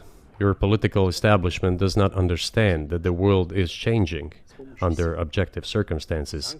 And in order to preserve your level, even if someone aspires, pardon me, to the level of dominance, you have to make the right decisions in a competent and timely manner. Such brutal actions, including with regard to Russia and, say, other countries, are counterproductive. This is an obvious fact. It has already become evident. You just asked me if another leader comes and changes something. It is not about the leader. It is not about the personality of a particular person. I had a very good relationship with, say, Bush. I know that in the United States, he was portrayed as some kind of a country boy who does not understand much. I assure you that this is not the case. I think he made a lot of mistakes with regard to Russia, too. I told you about 2008 and the decision in Bucharest to open the NATO's doors for Ukraine and so on. That happened during his presidency. He actually exercised pressure on the Europeans. But in general, on a personal human level, I had a very good relationship with him. He was no worse than any other American or Russian or European politician. I assure you, he understood what he was doing as well as others. I had such personal relationship with Trump as well. It is not about the personality of the leader, it is about the elite's mindset. If the idea of domination at any cost, based also on forceful actions, dominates the American society, nothing will change. It will only get worse. But if, in the end, one comes to the awareness that the world has been changing due to the objective circumstances, and that one should be able to adapt to them in time, using the advantages that the US still has today, then perhaps something may change. Look, China's economy has become the first economy in the world in purchasing power parity. In terms of volume, it overtook the US a long time ago. The USA comes second, then India, 1.5 billion people, and then Japan, with Russia in the fifth place. Russia was the first economy in Europe last year, despite all the sanctions and restrictions. Is it normal from your point of view? Sanctions, restrictions, impossibility of payments in dollars, being cut off from SWIFT services, sanctions against our ships carrying oil, sanctions against airplanes, sanctions in everything, everywhere. The largest number of sanctions in the world which are applied against Russia. And we have become Europe's first economy during this time. The tools that US uses don't work. Well, one has to think about what to do. If this realization comes to the ruling elites, then yes, then the first person of the state will act in anticipation of what the voters and the people who make decisions at various levels expect from this person. Then maybe something will change. But you're describing two different systems. You say the leader acts in the interest of the voters, but you also say these decisions are not made by the leader, they're made by the ruling classes. You've run this country for so long, you've known all these American presidents. What are those power centers in the United States, do you think? Like, who actually makes the decisions?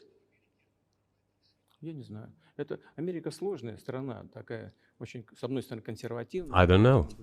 America is a complex country, conservative on one hand, rapidly changing on the other. It's not easy for us to sort it all out. Who makes decisions in the elections? Is it possible to understand this when each state has its own legislation? Each state regulates itself? Someone can be excluded from elections at the state level. It is a two-stage electoral system. It is very difficult for us to understand it. Certainly, there are two parties that are dominant, the Republicans and the Democrats, and within this party system, the centers that make decisions, that prepare decisions. Then, look, why, in my opinion, after the collapse of the Soviet Union, such an erroneous, crude, completely unjustified policy of pressure was pursued against Russia? After all, this is a policy of pressure. NATO expansion, support for the separatists in Caucasus, creation of a missile defense system. These are all elements of pressure. Pressure, pressure, pressure. Then, dragging Ukraine into NATO is all about pressure, pressure, pressure. Why? I think, among other things, because excessive production capacities were created. During the confrontation with the Soviet Union, there were many centers created and specialists on the Soviet Union who could not do anything else.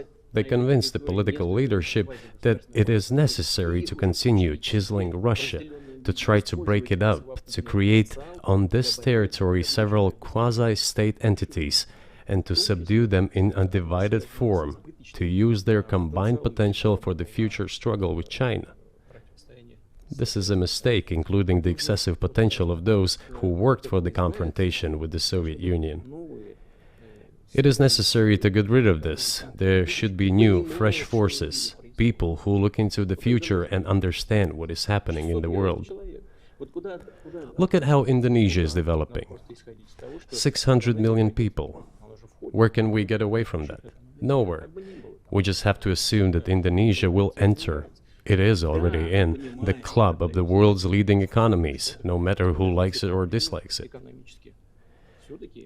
Yes, we understand and are aware that in the United States, despite all the economic problems, the situation is still normal, with the economy growing decently. The GDP is growing by 2.5%, if I'm not mistaken. But if we want to ensure the future, then we need to change our approach to what is changing. As I already said, the world would nevertheless change, regardless of how the developments in Ukraine end. The world is changing. In the United States themselves, experts are writing that the United States are nonetheless gradually changing their position in the world. It is your experts who write that. I just read them. The only question is how this would happen, painfully and quickly, or gently and gradually. And this is written by people who are not anti-American. They simply follow global development trends. That's it. And in order to assess them and change policies, we need people who think, look forward, can analyze and recommend certain decisions at the level of political leaders. I just have to ask, you've said clearly that NATO expansion eastward is a violation of the promise you all were made in 1990. It's a threat to your country. Right before you sent troops into Ukraine, the Vice President of the United States went to the Munich Security Conference and encouraged the President of Ukraine to join NATO. Do you think that was an effort to provoke you into military action? Мы просто, я еще раз повторяю, мы многократно предлагали... I repeat once again, we have repeatedly proposed to seek a solution to the problems that arose in Ukraine after 2014 coup d'etat through peaceful means. But no one listened to us. And moreover, the Ukrainian leaders who were under the complete US control suddenly declared that they would not comply with the Minsk agreements. They disliked everything there and continued military activity in that territory. Шло освоение этой территории натовскими военными структурами под видом различных центров. And in parallel, that territory was being exploited by NATO military structures under the guise of various personnel training and retraining centers. They essentially began to create bases there. That's all. Ukraine announced that the Russians were a non-titular nationality, while passing the laws that limit the rights of non-titular nationalities in Ukraine. Ukraine, having received all these southeastern territories as a gift from the Russian people, suddenly announced that the Russians were a non-titular nationality in that territory. Is that normal? All this put together led to the decision to end the war that neo-Nazis started in Ukraine in 2014. Do you think Zelensky has the freedom to negotiate a settlement to this conflict?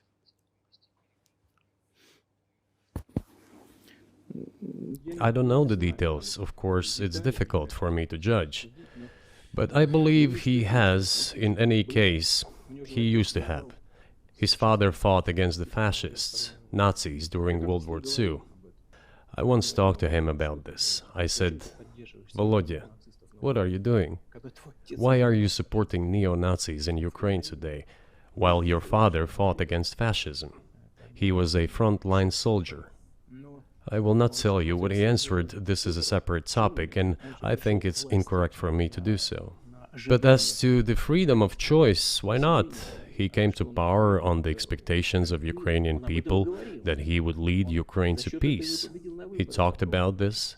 It was thanks to this that he won the elections overwhelmingly.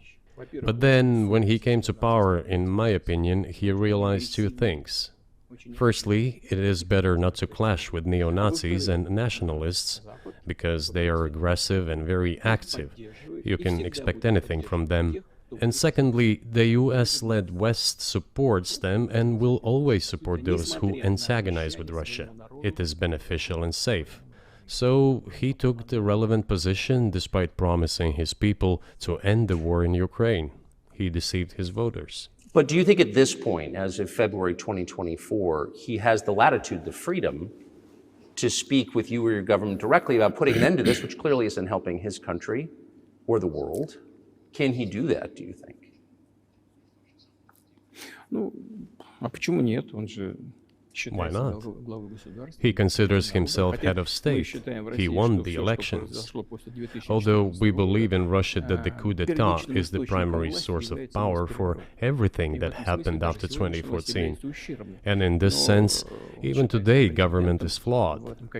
But he considers himself the president, and he is recognized by the United States, all of Europe, and practically the rest of the world in such a capacity.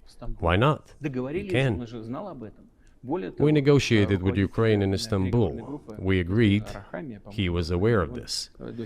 Moreover, the negotiation group leader, Mr. Arahamiya is his last name, I believe still heads the faction of the ruling party, the party of the president in the Rada. He still heads the presidential faction in the Rada, the country's parliament. He still sits there. He even put his preliminary signature on the document I am telling you about. But then he publicly stated to the whole world, we were ready to sign this document, but Mr. Johnson, then the Prime Minister of Great Britain, came and dissuaded us from doing this, saying it was better to fight Russia. They would give everything needed for us to return what was lost during the clashes with Russia. And we agreed with this proposal. Look, his statement has been published. He said it publicly. Can they return to this or not? The question is, do they want it or not? Further on, President of Ukraine issued a decree prohibiting negotiations with us. Let him cancel that decree, and that's it. We have never refused negotiations, indeed. We hear all the time, is Russia ready? Yes, we have not refused. It was them who publicly refused. Well, let him cancel his decree and enter into negotiations. We have never refused. And the fact that they obeyed the demand or persuasion of Mr. Johnson, the former Prime Minister of Great Britain, seems ridiculous and very sad to me.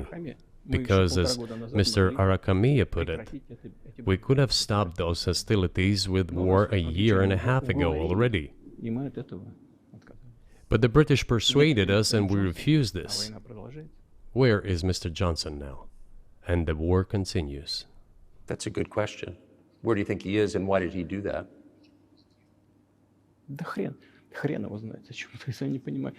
Hell knows. I don't understand it myself. There was a general starting point. For some reason, everyone had the illusion that Russia could be defeated on the battlefield.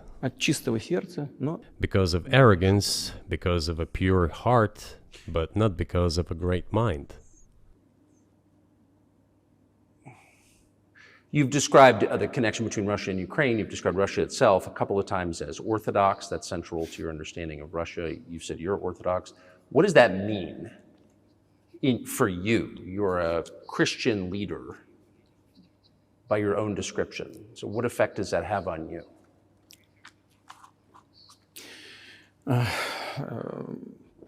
You know, as I already mentioned, in 988, Prince Vladimir himself was baptized following the example of his grandmother, Princess Olga.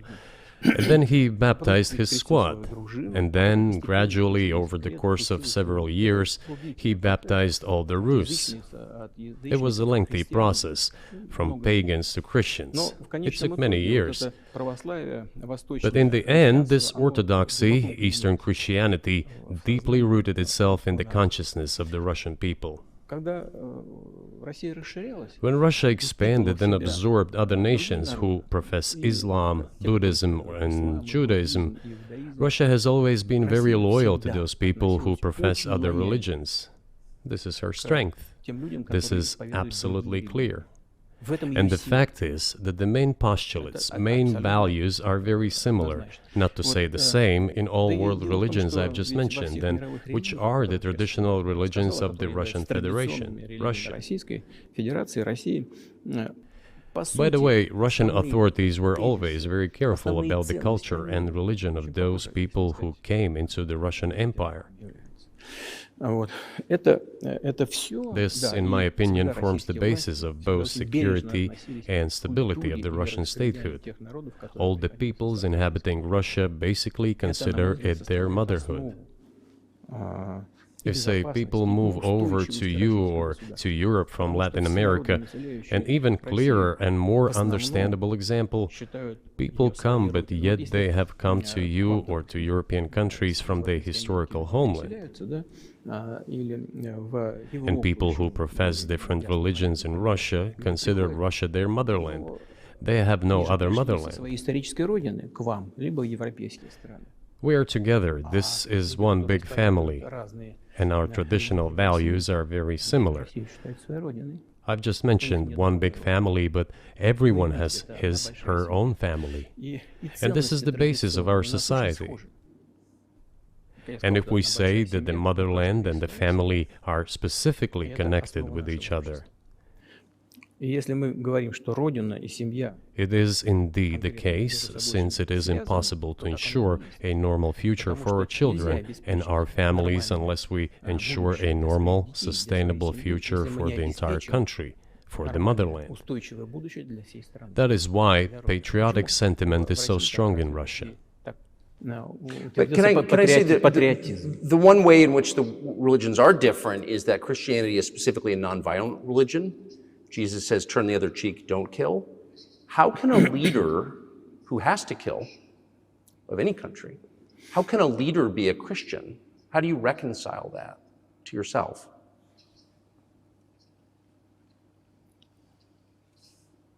Очень легко. Если речь идет о защите себя и своей семьи. It is very easy when it comes to protecting oneself and one's family, one's homeland. We won't attack anyone. When did the developments in Ukraine start? Since the coup d'etat and the hostilities in Donbass began, that's when they started. And we're protecting our people, ourselves, our homeland, and our future. As for religion in general, you know, it's not about external manifestations. It's not about going to church every day or banging your head on the floor. It is in the heart. And our culture is so human-oriented. Dostoevsky, who was very well known in the West and the genius of Russian culture, Russian literature, spoke a lot about this, about the Russian soul.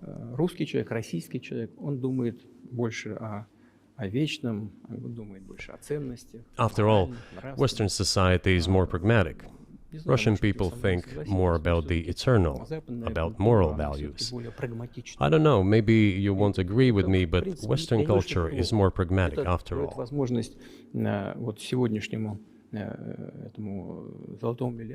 I'm not saying this is bad. It makes it possible for today's golden billion to achieve good success in production, even in science and so on. There's nothing wrong with that. I'm just saying that we kind of look the same, but our minds So are do you built a see little the different. supernatural at work as you look out across what's happening in the world now? Do you see God at work? Do you ever think to yourself, these are forces that are not human?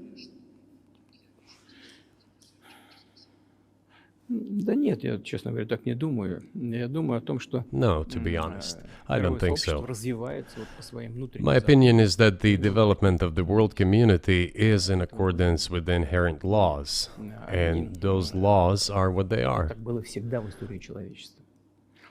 It's always been this way in the history of mankind. Some nations and countries rose, became stronger and more numerous, and then left the international stage, losing the status they had accustomed to. Не нужно приводить эти примеры, но начиная There is probably no need for me to give examples, but we could start with the Genghis Khan and horde conquerors, the Golden Horde, and then end with the Roman Empire. It seems that there has never been anything like the Roman Empire in the history of mankind. Nevertheless, the potential of the barbarians gradually grew, as did their population. In general, the barbarians were getting stronger and began to develop economically, as we would say today. This eventually led to the collapse of the Roman Empire and the regime imposed by the Romans. Этот процесс However, разрушения Великой it took Римской 5 империи centuries for the Roman Empire to fall apart. в сегодняшней ситуации The difference with what is happening now процессы изменений is that all the processes of change are happening at a much faster pace than in Roman times. So when does the AI empire start, do you think? У меня всё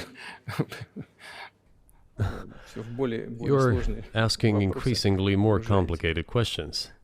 To answer them, you need to be an expert in big Для того, numbers, чтобы big ответить, data, надо быть, and конечно, AI. специалистом в Mankind is сфере currently чисел, facing many threats. в сфере вот Due to этой the искусственного genetic интеллекта. researches, it is now possible Человечество to много create a угроз. superhuman, a В specialized исследовании human области being, генетики, a genetically engineered athlete, scientist, military специальный man. человек.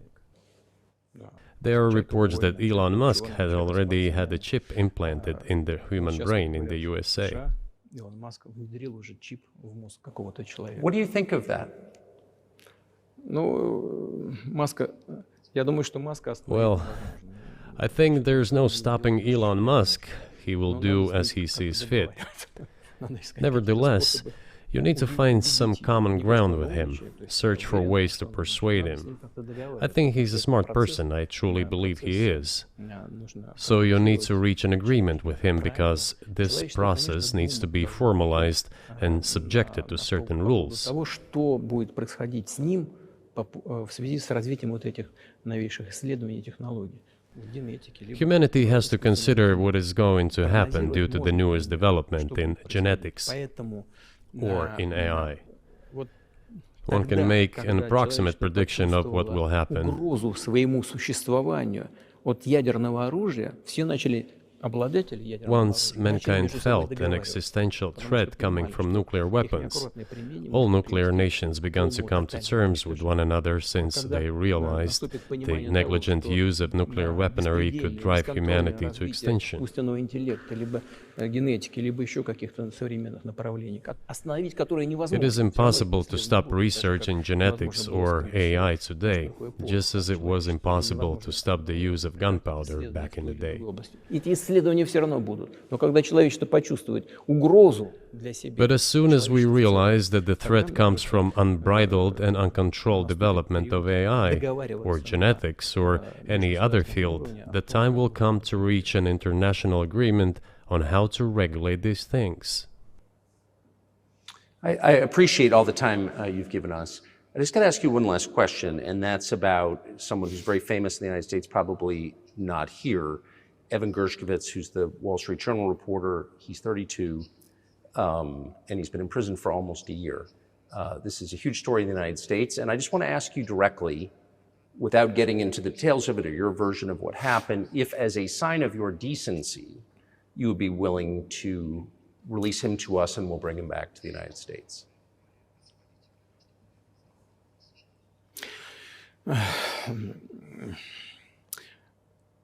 Мы столько сделали жестов доброй воли, что, мне кажется, мы исчерпали все лимиты. We have done so many gestures of goodwill out of decency that I think we have run out of them. Ни разу не ответил. Но We have never seen anyone reciprocate to us in a similar manner.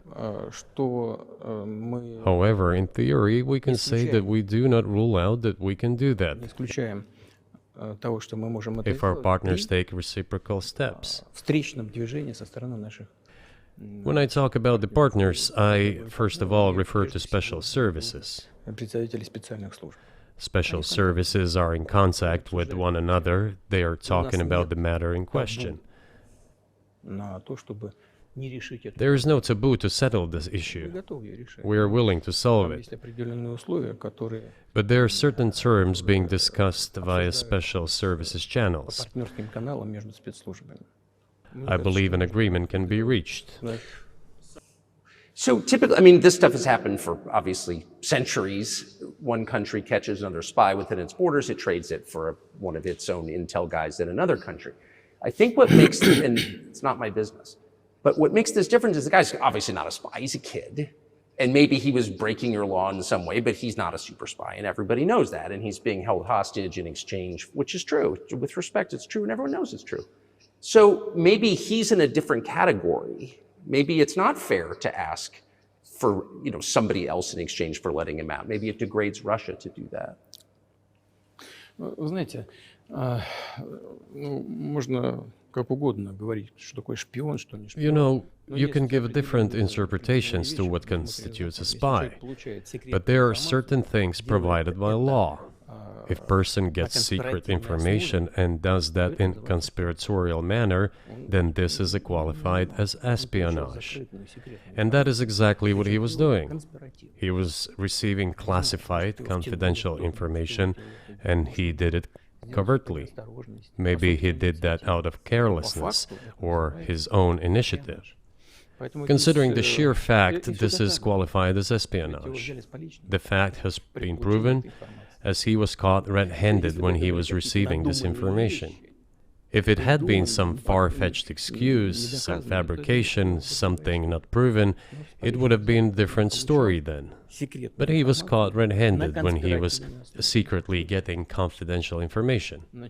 What is it then? But are you suggesting that he was working for the US government or NATO, or he was just a reporter who was given material he wasn't supposed to have? Those seem like very different things. Я не знаю, на кого он работал. Но повторяю еще раз. I don't know who he was working for, but I would like to reiterate that getting classified information in secret is called espionage, and he was working for the US Special Services, some other agencies. I don't think he was working for Monaco, as Monaco is hardly interested in getting that information. It is up to special services to come to an agreement. Some groundwork has been laid. There are people who, in our view, are not connected with special services. Let me tell you a story about a person serving a sentence in an allied country of the US. That person, due to patriotic sentiments, eliminated a bandit in one of the European capitals. During the events in the Caucasus, do you know what he was doing? I don't want to say that, but I will do it anyway. He was laying our soldiers, taken prisoner, on the road and then drove his car over their heads. What kind of person is that? Can he even be called human? But there was a patriot who eliminated him in one of the European capitals. Whether he did it of his own volition or not, that is a different question. Yeah, but Evan Gershkovich didn't do that. I mean, that's a completely different. I mean, this is a 32-year-old newspaper reporter. He committed something different. He's not just a journalist. I reiterate, he's a journalist who was secretly getting confidential information. Yes, it is different, but still, I'm talking about other people who are essentially controlled by the US authorities, wherever they are serving a sentence. There is an ongoing dialogue between the special services. This has to be resolved in a calm, responsible, and professional manner. They are keeping in touch, so let them do their work. I do not rule out that the person you refer to, Mr. Gershkovich, may return to his motherland. By the end of the day, it does not make any sense to keep him in prison in Russia.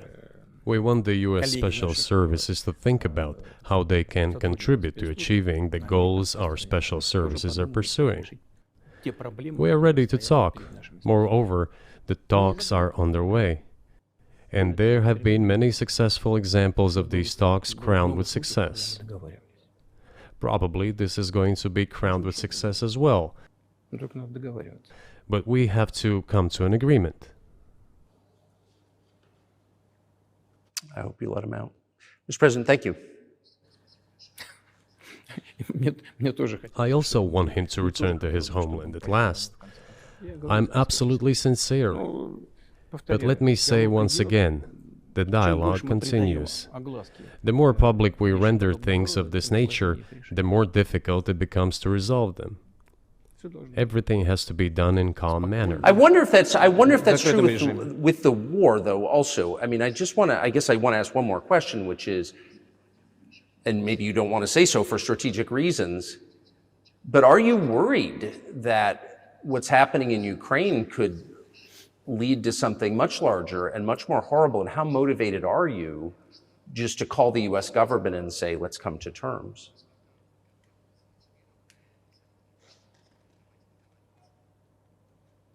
Так, послушайте, я же сказал. I already said that we did not refuse to talk.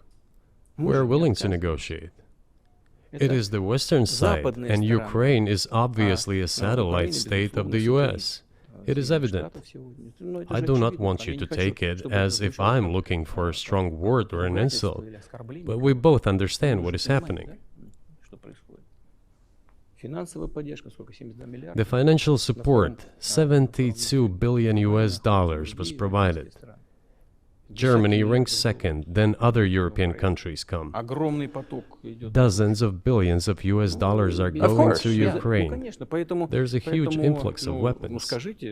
In this case, you should tell the current Ukrainian leadership to stop and come to negotiating table, rescind this absurd decree. We did not refuse. Sure, but you already said it. I didn't think you meant it as an insult because you already said correctly, it's been reported that Ukraine was prevented from negotiating a peace settlement by the former British Prime Minister acting on behalf of the Biden administration. So of course they're a satellite. Big countries control small countries. That's not new. And that's why I asked about dealing directly with the Biden administration, which is making these decisions, not President Zelensky of Ukraine. Ну, если администрация Зеленского на Украине отказалась от переговоров, я исхожу из Well, того, что if the Zelensky administration in Ukraine refused to negotiate, I assume they did it under the instruction from Washington. If Washington believes it to be the wrong decision, let it abandon it. Let it find a delicate excuse so that no one is insulted. Let it come up with a way out. Пусть они от него отказываются. It was not us who made this decision, it was them. So let them go back on it. That is Мы it. должны искать выход из этого неправильного решения. However, they made the wrong decision, and now we have to look for a way out of the situation to correct their mistakes. Пусть и исправляют. They did it, so let them correct it themselves. We support this. So I just want to make sure I'm not misunderstanding what you're saying. I don't think that I am. I think you're saying you want a negotiated settlement to what's happening in Ukraine. Правильно. Но мы Right. уже добились этого. And we made it. We prepared the huge document in Istanbul that was initialed by the head of the Ukrainian delegation. He affixed his signature to some of the provisions, not to all of it. He put his signature and then he himself said, we were ready to sign it and the war would have been over long ago, 18 months ago. However, Prime Minister Johnson came, talked us out of it, and we missed that chance. Well, you missed it, you made a mistake. Let them get back to that, that is all. Why do we have to bother ourselves and correct somebody else's mistakes? I know one can say it is our mistake. It was us who intensified the situation and decided to put an end to the war that started in 2014 in Donbass, as I have already said, by means of weapons. Let me get back to furthering history. I already told you this. We were just discussing it. Let us go back to 1991, when we were promised that NATO would not expand, to 2008, when the doors to NATO opened to the declaration of state sovereignty of Ukraine, declaring Ukraine a neutral state. Let us go back to the fact that NATO and US military bases started to appear on the territory of Ukraine, creating threats to us. Let us go back to coup d'etat in Ukraine in 2014. It is pointless though, isn't it? We may go back and forth endlessly, but they stopped negotiations. Is it a mistake? Yes. Correct it. We are ready. What else is needed? Do you think it's too humiliating at this point for NATO to accept Russian control of what was 2 years ago Ukrainian territory? Я же сказал, I said, let them think how to do it with dignity. There are options if there is a will. Варианты есть. Но если такое желание. Up until now, there has been the uproar and screaming about inflicting a strategic defeat on Russia on the battlefield. Стратегического поражения России, поражения на Now they are apparently coming to realize that it is difficult to achieve, if possible at all. In my opinion, it is impossible by definition. It is never going to happen. It seems to me that now, those who are in power in the West have come to realize this as well. это осознание пришло. Подумайте теперь. If so, if the realization has set in, they have to think what to do next. We are ready for this dialogue. Would you be willing to say, congratulations, NATO, you won, and just keep the situation where it is now? Ну, вы знаете, это предмет переговоров. You know, it is a subject matter for the negotiations. No one is willing to conduct, or, to put it more accurately, Точнее сказать, хотят. they are willing but do not know how to do it. Я не только вижу, I know they want я to. знаю, что. It is not just I see it, but I know they do want it. But they are struggling to understand how to do it. They have driven the situation to the point where we are at. It is not us who have done that. It is our partners, opponents who have done that. Well, now let them think how to reverse the situation. We're not against it. It would be funny if it were not so sad. Да, было бы смешно, если бы не было так грустно. This endless mobilization in Ukraine, the hysteria, the domestic problems, sooner or later it will result in agreement. Истерика, там, внутренние проблемы. You know, this probably sounds strange given the current situation, Все равно мы договоримся. И but the relations between the two peoples will be может, даже rebuilt странно в anyway. сегодняшней ситуации прозвучит. It will take a lot of time, but they will heal. Между народами восстановится. Потребуется много времени. I'll give you very unusual examples. Совсем приведу вам необычный пример. There is a combat encounter on the battlefield. Here's a specific example. Ukrainian soldiers got encircled. This is an example from real life. Украинская Our soldiers were shouting to them, "There is no chance. Surrender yourselves. Come out and you will be alive." Наши солдаты им кричат. Suddenly, the Ukrainian soldiers were screaming from there in Russian, perfect Russian, saying, Вдруг оттуда "Russians, do not surrender." на хорошем русском And all of them и perished. не сдаются. They still identified themselves as Russian.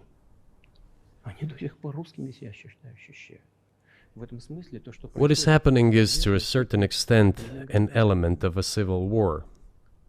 Everyone in the West thinks that the Russian people have been split by hostilities forever. растащили No, одну they часть will be reunited. Нет, The unity is still there. воссоединение произойдет. Оно никуда и не делось. Why are the Ukrainian authorities dismantling the Ukrainian Orthodox Church? Растаскивают русскую православную церковь.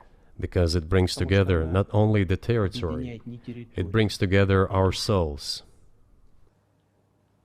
И No никому one will be able не to удастся separate the soul. излить.